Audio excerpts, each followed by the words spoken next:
Boa noite. Que nós possamos todos sentir a graça, o Espírito de Cristo aqui neste ambiente. Então vamos respirando profundamente, acalmando os nossos corações e mentes e nos abrindo ao trabalho desta noite. Querido Mestre, amado Jesus, nos auxilia a sentir a sua presença, não só aqui e agora, mas em todos os momentos da nossa vida. Nos ajude, querido irmão, na coragem necessária para que possamos reformar e modificar aquilo que nós já temos condições, a buscar o seu socorro não apenas nos momentos desafiadores, mas também o equilíbrio e o bom senso nos momentos de alegria. Nos permita a descansar em Ti em todos os segundos da nossa vida e fortalecer a nossa fé e confiança que tudo aquilo que chega até nós, que nem sempre é da Tua vontade, Pai, mas nessa escola da vida sempre há a Tua permissão. E se há a Tua permissão, é porque coopera para o nosso bem e evolução. E vamos, neste momento juntos, fazer a oração por meio da música que Jesus nos deixou.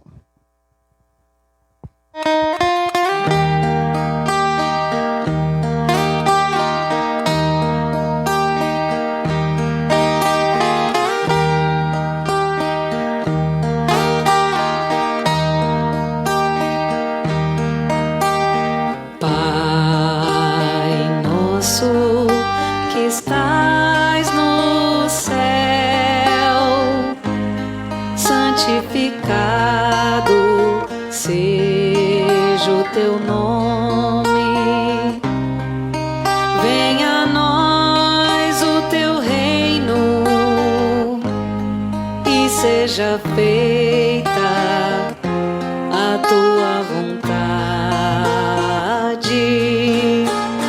Pai, meu Pai, meu Pai do céu, meu Pai do céu, eu quase me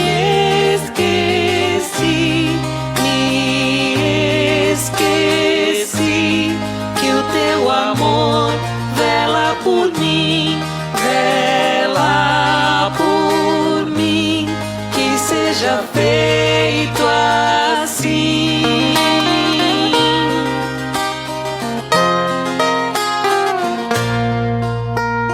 O alimento desse dia, dai-nos agora e sempre.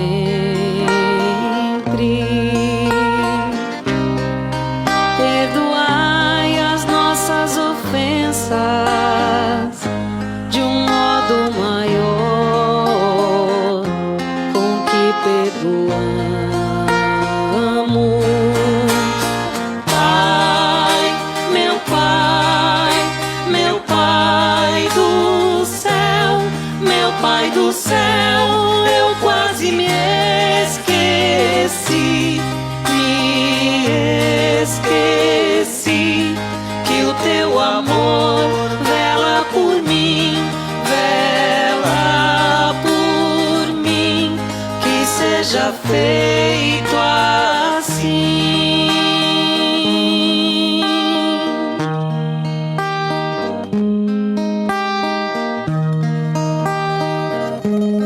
Não nos deixeis cair em tentação, mas livrai-nos de todo mal.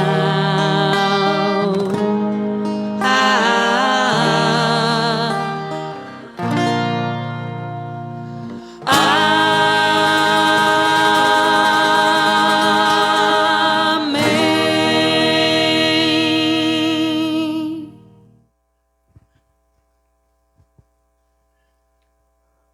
tempo para todas as coisas. Há tempo de semear e há tempo de colher. Em Eclesiastes, capítulo 3, versículo 1, diz: tudo tem o seu tempo determinado, e há tempo para todo propósito debaixo do céu. Aqui, nessa escola terrena, nós medimos o nosso tempo pelo tempo cronológico. Normalmente a gente está sempre acompanhando o relógio, né, com uma certa ansiedade, afobação, correria, muitas vezes inclusive num automatismo.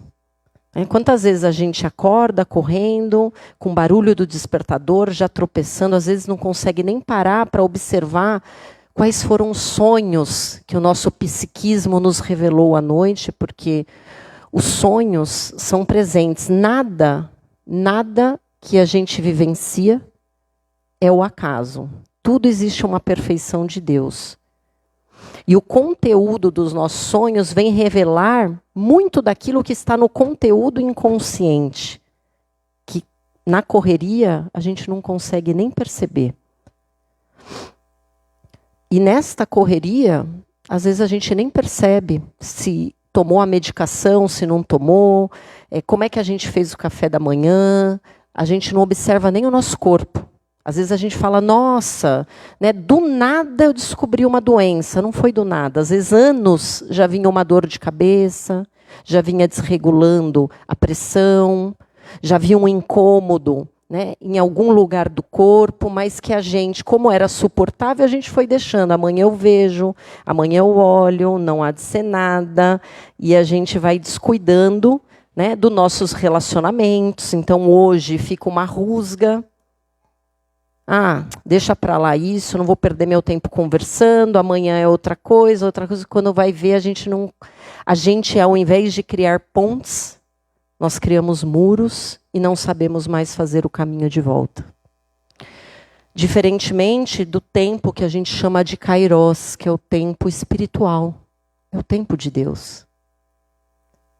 Jung falava muito, Jung, que foi um psicanalista, né, um psiquiatra suíço, criador da psicologia analítica, falava muito desse tempo do psiquismo. Quantas vezes nós estamos aqui com 50, 60, 70 anos, mas com aquela dor que nos machucou lá quando a gente tinha 7 anos. Estamos presos nela. Ou naquele divórcio, naquele diagnóstico. Em quantas situações nós ficamos presos e apegados porque não paramos para elaborar, não paramos para olhar, não paramos para dar espaço e olhar o que essa dor está conversando com a gente. Às vezes a gente só rejeita, a gente só coloca embaixo do tapete. E não percebemos que a nossa vida não avança porque estamos presos a tantas dores que a gente fica dando voltas, né? Voltando sempre para aquele mesmo padrão de repetição. E quando a gente começa a entender que o chamado da vida é para o tempo Kairos, para o tempo espiritual, para esse tempo psíquico que está dentro de nós, e o quanto é importante nós nos olharmos, trabalharmos o autoconhecimento, temos tempo de qualidade com a gente em primeiro lugar, porque esse tempo de qualidade com a gente também revela o tempo que a gente tem com Deus. E o tempo que a gente tem com Deus também é o tempo que a gente tem com o outro, porque o outro é Deus. Todos nós somos Deus. Somos filhos do Pai. E esse tempo de qualidade que a gente oferta a nós mesmos é o tempo da nossa cura. É o tempo espiritual. A gente pode não perceber, mas muitas vezes, olhando para dentro de nós, dando espaço para isso, quando a gente menos espera, a gente fala, nossa, aquela pessoa que eu não conseguia olhar, eu cruzei com ela, você sabe que foi bem tranquilo, eu já não senti nada? Sabe aquela oração diária que você faz e você procura se harmonizar com o outro? O outro nem sabe. Às vezes também o outro nem sabe da sua dor em relação a ele. Às vezes é tão sua, né, aquela dor. Mas quantas vezes a gente vai dando espaço para se curar e nesse tempo de Deus as coisas acontecem diferente. O tempo espírito, né? Nada acontece por acaso. Todos nós ouvimos isso, falamos isso, mas nem sempre sentimos isso. Quando as coisas não acontecem da forma, do jeito e no tempo que nós queremos, quantas vezes nós nos rebelamos, quantas vezes nós nos indignamos, revoltamos e quantas vezes questionamos se Deus realmente existe.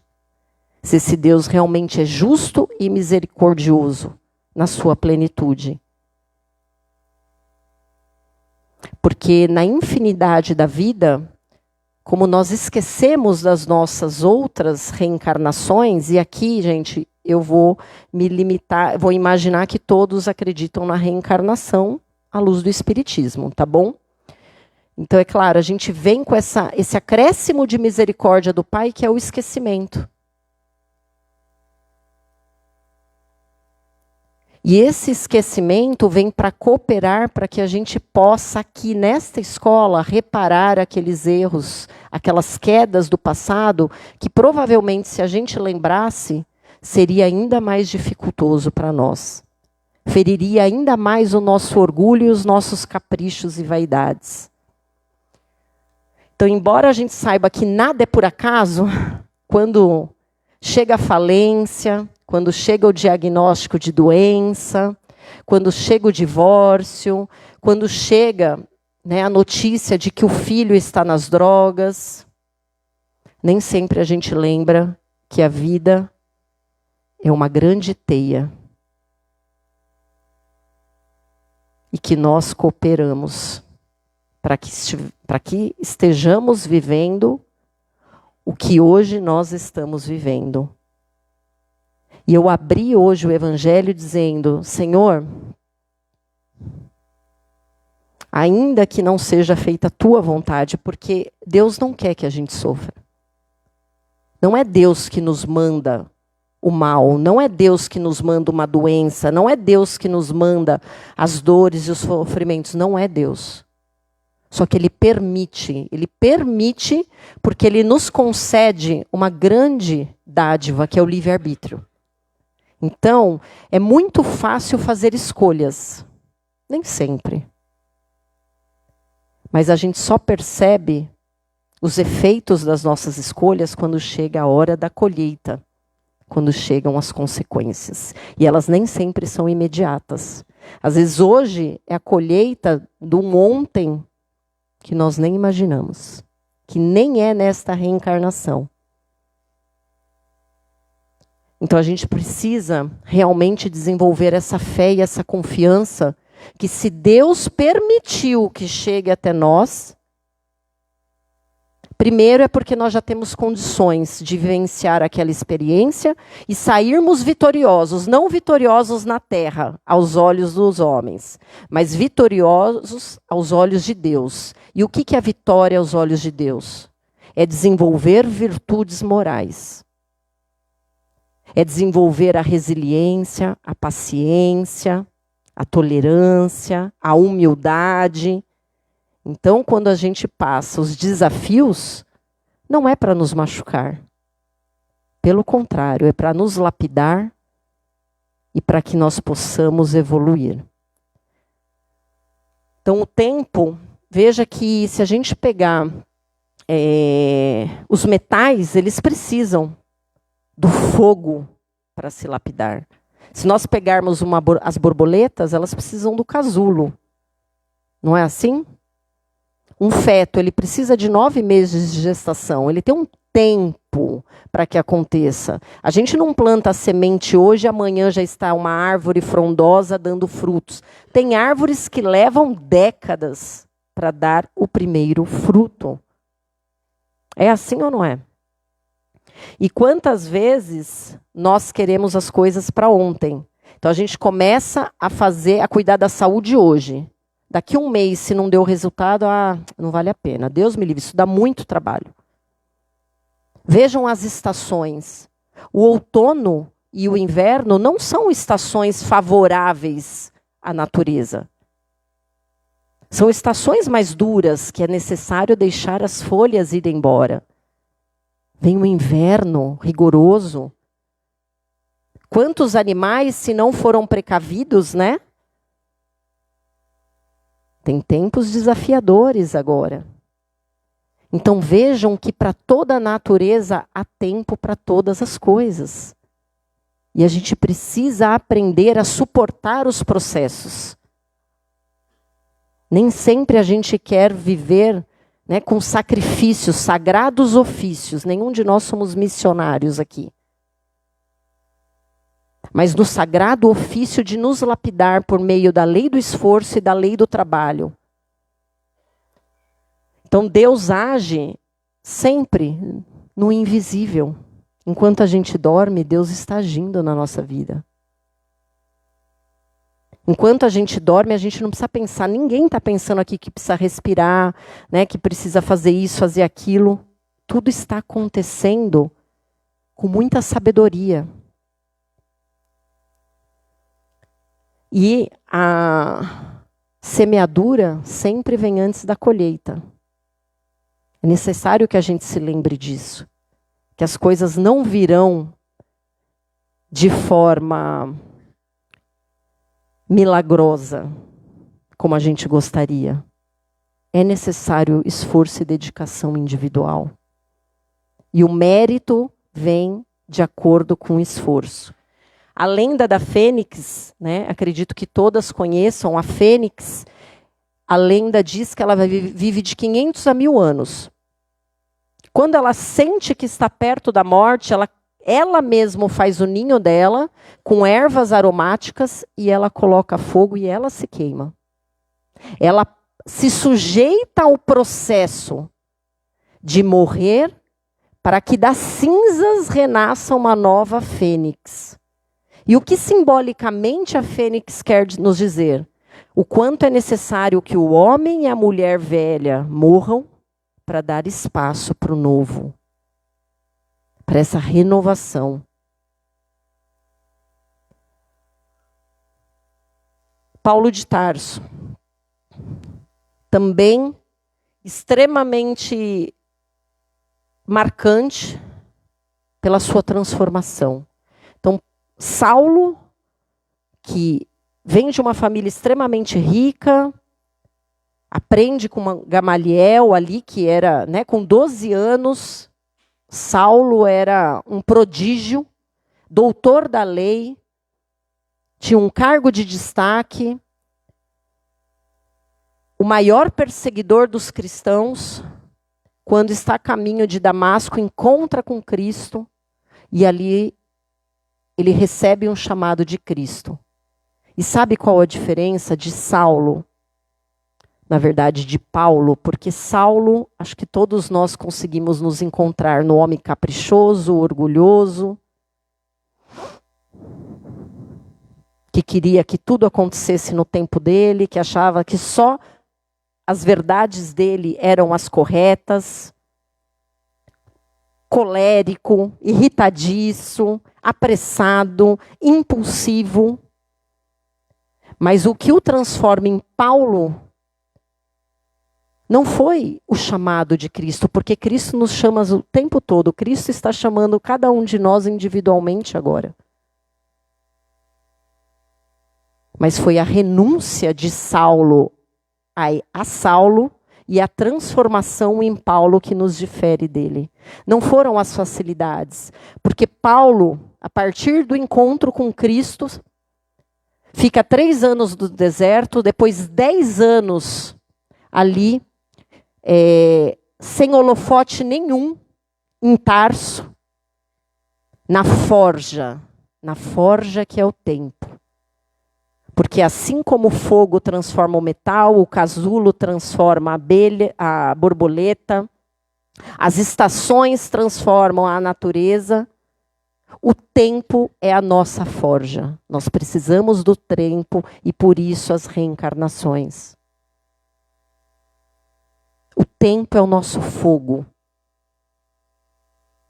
E Paulo vive uma série de constrangimentos. É perseguido, é apedrejado, é preso. E ainda assim, ele persiste. Ele segue em frente. E ao final ele diz, já não sou eu quem vivo. É Cristo quem vive em mim. Combati o bom combate. Terminei a corrida. Guardei a fé. A fé em todos os momentos. Naqueles momentos onde parecia que ele estava sozinho, mas Deus agia no invisível. Porque Deus sabia que Paulo tinha condições. Mas era necessário que Paulo acreditasse nele, corrigisse as suas imperfeições morais e seguisse em frente. Não ficasse preso nas culpas, mas reparasse os equívocos do passado. E Paulo se transforma, deixa de ser o maior perseguidor dos cristãos e passa a ser o que mais edificou o cristianismo na terra. Maria de Magdala, um outro exemplo de grande transformação moral. Ela que perde os pais aos 12 anos, é vendida como escrava, aos 15 anos é seduzida como uma moça muito ingênua, se apaixona, se entrega e quando vai ver, estava num prostíbulo. E dali vive muitas dificuldades, até que se torna uma grande senhora prostituta, que tinha dinheiro em abundância, podia comprar o que ela quisesse, mas sentia um grande vazio na alma. Não conseguia sentir-se amada. Então, tinha tudo na materialidade, mas tinha um grande vazio espiritual. Então, ali, quando ela encontra Cristo, ela se entrega a Cristo e Cristo dizia para ela, ame incondicionalmente. E ali, Maria de Magdala também se transforma e ama a todos os quais ela cruza. Tanto é que ela, ao lidar, né, com os leprosos, adquire a lepra e morre de lepra. Mas ela fez uma transformação tão linda que quando ela desencarna, ela tem o mérito de Cristo vir recebê-la. Gandhi, doutor da lei, advogado de uma família rica, advogava na Inglaterra enquanto a Índia era uma colônia da Inglaterra. Gandhi também toma uma decisão de viver a verdade e conquista a independência da Índia numa época onde tudo era extremamente belicoso, hoje ainda é, né? Quantas guerras por disputas de terras, e Gandhi consegue a independência da Índia pela paz.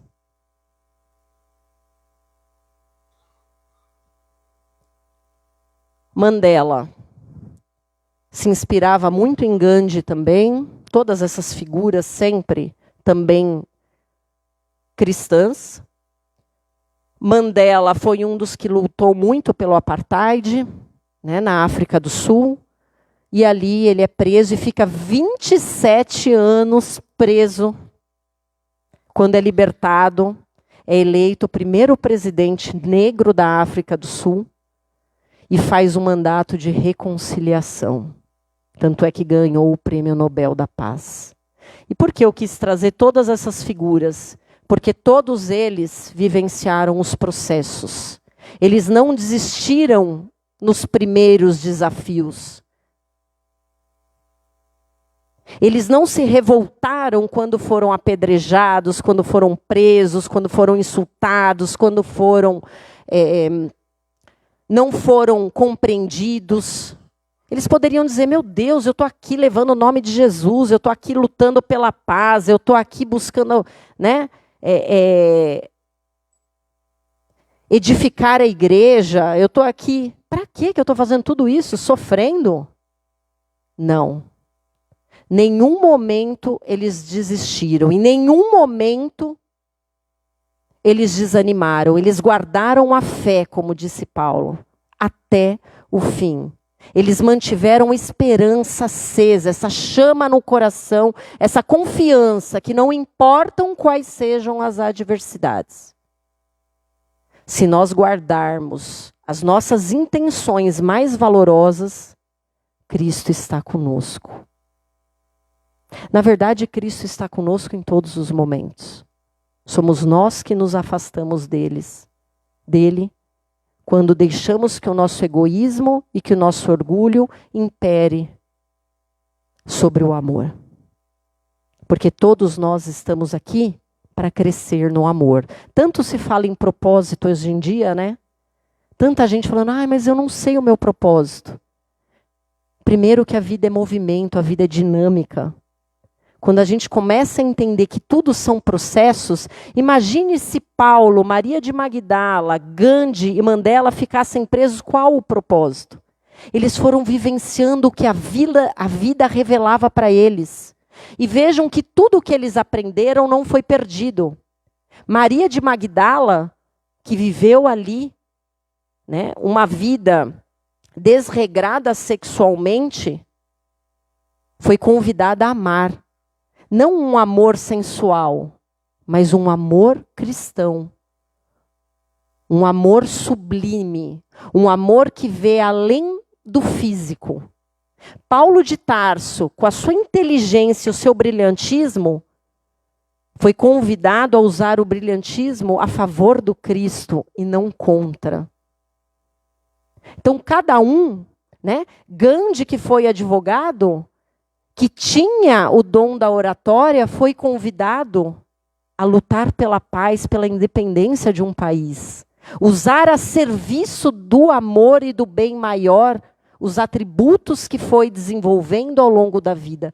E todos nós temos medicinas internas. Todos nós temos sabedorias que nós trazemos não só da nossa ancestralidade, mas das nossas outras vidas que muitas vezes estão adormecidas pela nossa falta de olhar, falta de qualidade de tempo a nós mesmos, falta de meditação, falta de presença, de respiração, de estar aqui agora.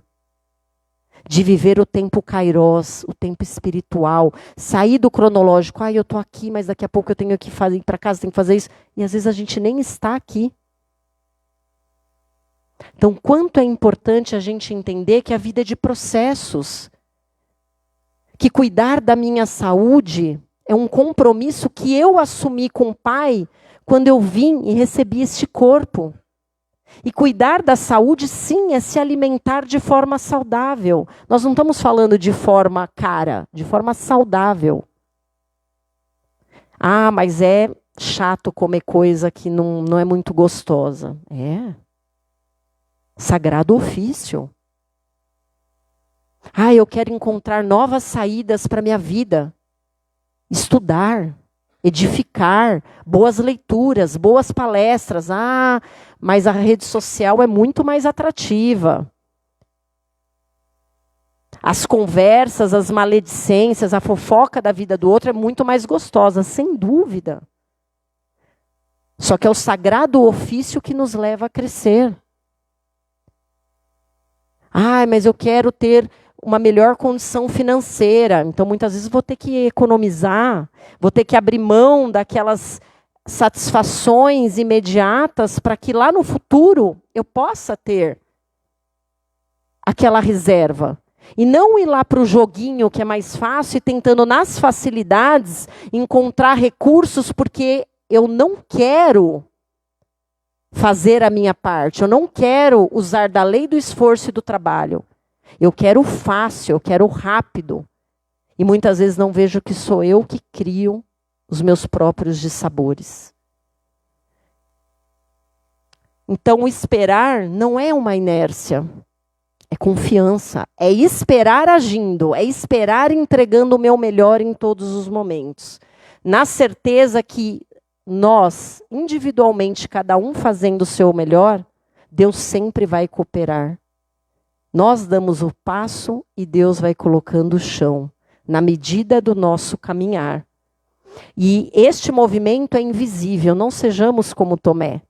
Não plantemos a semente e vamos todo dia cavar para ver se a semente está nascendo. Vamos plantar a semente, regar, adubar, colocar a semente nas condições favoráveis. Se for uma planta do sol, a gente vai colocar no sol. Se for meia sombra, vai pegar sol num período e sombra no outro. Se for de sombra, a gente vai colocar na sombra. A gente vai fazer a nossa parte na certeza que no tempo certo a árvore irá crescer. Dará os seus frutos.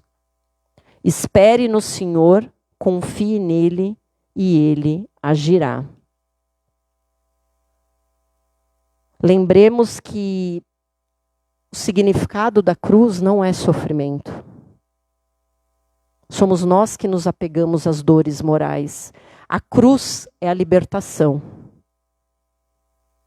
A cruz é simbolicamente que Jesus nos dizia que cada um possa carregar os seus fardos criados por nós mesmos.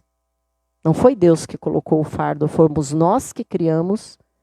Que nós possamos carregar esse fardo, não com mau humor, não com tristeza, mas com alegria. Com alegria porque somos amados infinitamente.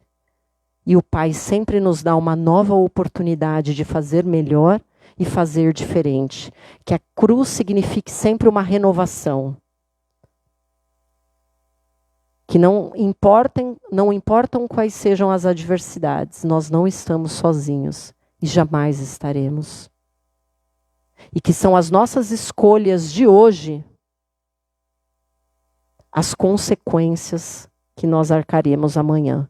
Então, que ao invés de sermos rápidos nas nossas escolhas, que possamos, antes de fazê-las, pedir inspiração ao Cristo, orientação ao Pai, e que nos momentos de dúvidas possamos nos recolher para ouvir aquilo que a nossa alma quer direcionar. E que não fiquemos presos ao tempo cronológico, mas que nos conectemos a um tempo espiritual que existe dentro de cada um de nós. Querido Mestre, amado irmão, nós te agradecemos pela bendita oportunidade desta noite. Nos auxilie a entender que tudo tem o seu próprio tempo. E que naquilo que ainda não chegou até nós, que tenhamos confiança, que no tempo certo, se for do nosso merecimento e se for para o nosso aprimoramento, chegará. E se não for, que possamos entender que é um livramento. Que possamos ainda, Mestre, aceitar aquelas coisas que já não temos condições de modificar. Mas como dizia o nosso querido irmão Chico Xavier, que tenhamos coragem moral para modificar o que hoje temos condições e assim fazer um final diferente. Que tenhamos força, resiliência, que possamos desenvolver a humildade e a paciência para vivenciar os nossos processos com escolhas mais lúcidas, sábias, harmoniosas e amorosas. Pai nosso que estais nos céus, santificado seja o vosso santo e divino nome. Venha a nós o vosso reino.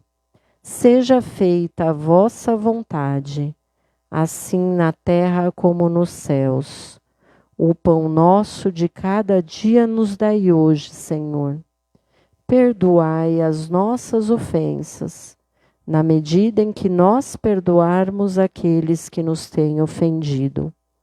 E não nos deixeis cairmos em tentações, mas livrai-nos de todos os males. Que assim seja, graças a Deus, graças a Jesus, que possamos ir e construir a paz e que todos possamos sair em silêncio, porque os trabalhos da casa continuam. Possam ter uma boa noite de descanso.